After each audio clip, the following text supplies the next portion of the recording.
દીકરીના દેજના કારણે કેટલી જગ્યાએ શું થાય એ રકમ ગીરવે મુકાય છે, જમીન ગીરવે મુકાય છે, ઘર ગીરવે મુકાય.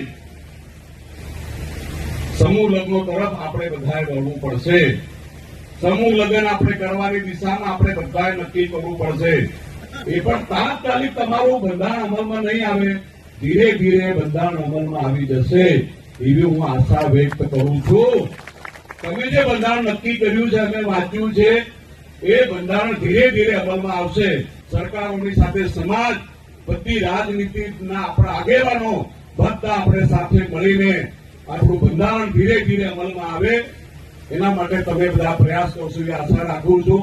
આપણે લાડીઓ પાણી કે બીજ નક્કી થઈ ગયું, પણ આવતા વર્ષે કઈ રીતે ગોઠવવું એનું પ્લાનિંગ કરીને તમારી આશા અને અપેક્ષાની અંદર ખરા ઉતરવાનો પ્રભુ શ્રી રામ ભગવાન આપણને શક્તિ આપે એવી આશા આજે રાખું છું.